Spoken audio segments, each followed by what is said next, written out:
वासना का अंधेरा प्रारंभ। एक दुखद साम्राज्य विलास नगर के विशाल महल की दीवारें भले ही सोने और चांदी से सजी थीं, पर उनके भीतर का माहौल अंधेरे और दुख से भरा था। राजा मदनपाल, जिनका नाम भोग विलास का पर्याय बन चुका था, अपने राज्य को नहीं बल्कि अपनी वासनाओं को संभालने में व्यस्त रहते थे। उनकी आंखें हर सुंदर चेहरे पर ठहरती और उनका दिल हर नई इच्छा के पीछे भागता। रानी प्रेमलता, एक कोमल और धैर्यवान आत्मा, इस क्रूर सत्य को चुपचाप सहती थी। उनके दिल में अपने पति के लिए प्यार अब कब का सूख चुका था, पर वह अपने कर्तव्य और राज्य की मर्यादा के लिए जी रही थी। मदन पाल की कोई संतान नहीं थी और इस बात से उन्हें कभी कभी चिंता होती थी, न कि किसी पिता के प्रेम से, बल्कि अपने राजवंश की निरंतरता के लिए। रानी प्रेमलता ने इस खालीपन को अपने दिल में छिपा रखा था और अपने दिन भक्ति और सेवा में बिताती थी। एक दिन जब रानी की तबीयत बिगड़ी, राजवैद्य ने एक चमत्कारिक खबर दी। रानी गर्भवती थी। ये सुनकर मदनपाल के चेहरे पर मुस्कान आई और कुछ समय के लिए उनकी आदतों में सुधार दिखा।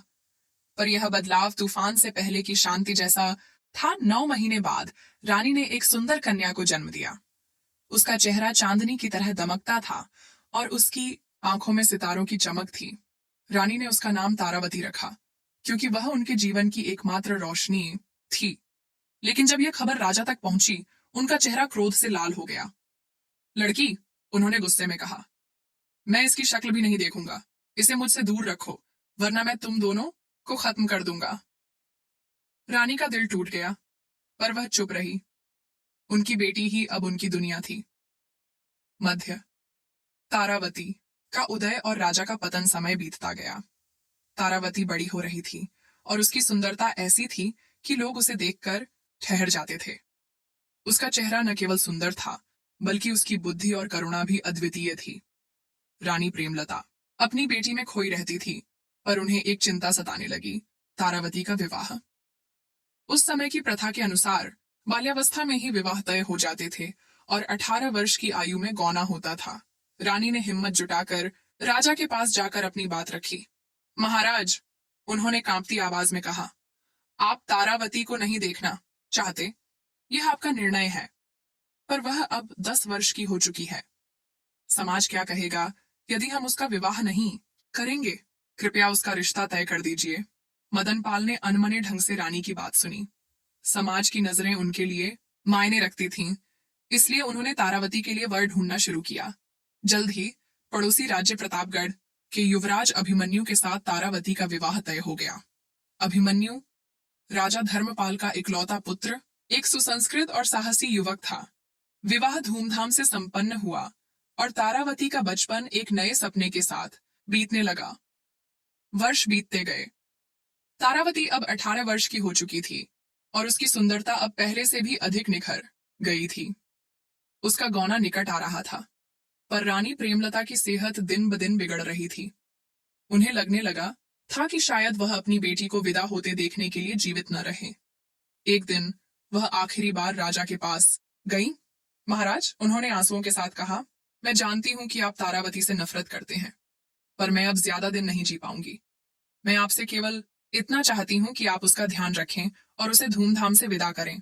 मदनपाल ने रानी का हाथ थामकर वादा किया, मैं उसका ध्यान रखूंगा। कुछ ही दिनों बाद रानी प्रेमलता की मृत्यु हो गई। उनके जाने के बाद राजा ने तारावती को संदेश भेजा कि वह उससे मिलने आएंगे। चरमोत्कर्ष। वासना का काला साया जब तारावती को यह खबर मिली, उसके दिल की खुशी से नाच उठा। वह अपने पिता से पहली बार मिलने वाली थी।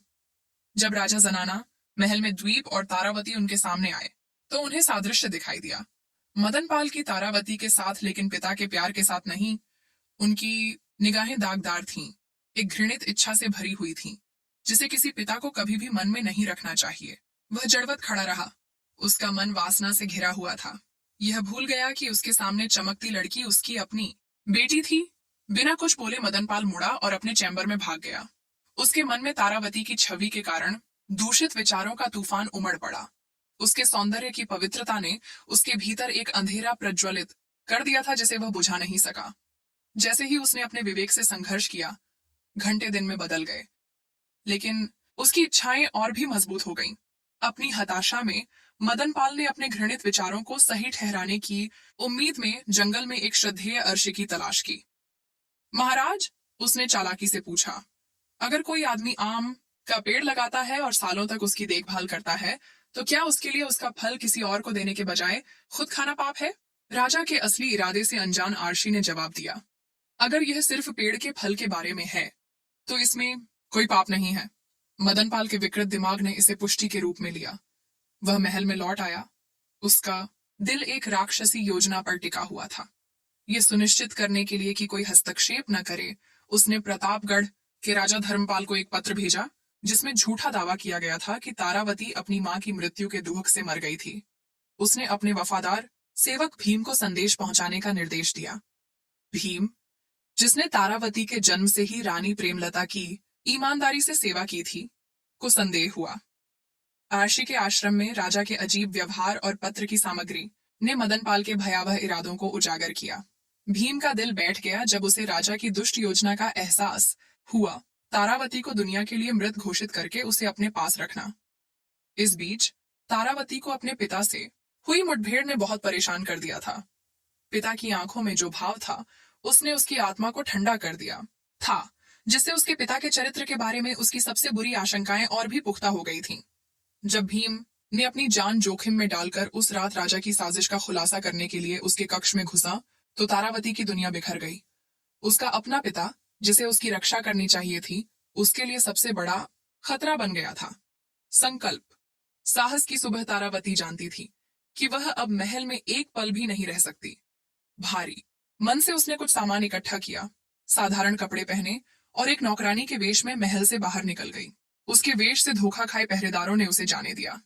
जैसे ही वह अंधेरे में कदम रखती, डर और अनिश्चितता उसे जकड़ लेती, लेकिन उसका संकल्प अटूट था। उसे विलासनगर के बाहरी इलाके में एक जीर्ण शीर्ण घर में शरण मिली, जहां उसने अपनी खोई हुई जिंदगी का शोक मनाते हुए एक रात बिना सोए बिताई।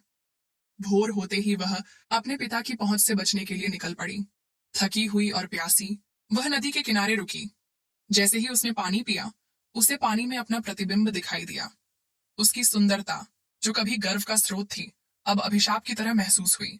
निराशा के एक पल में उसने अपने चेहरे और शरीर पर राख और कीचड़ लगा लिया, ताकि वह उस आकर्षण को छिपा सके जिसने उसे इतना दुख दिया था। तारावती के विचार प्रतापगढ़ उसके पति के घर की ओर मुड़ गए। क्या वह अभिमन्यु के पास जाकर सच्चाई बता सकती थी?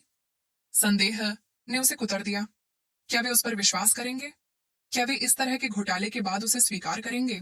लेकिन विकल्प अपने पिता के पीछा करने के डर में जीना असह्य था। नए दृढ़ संकल्प के साथ तारावती ने प्रतापगढ़ जाने का फैसला किया।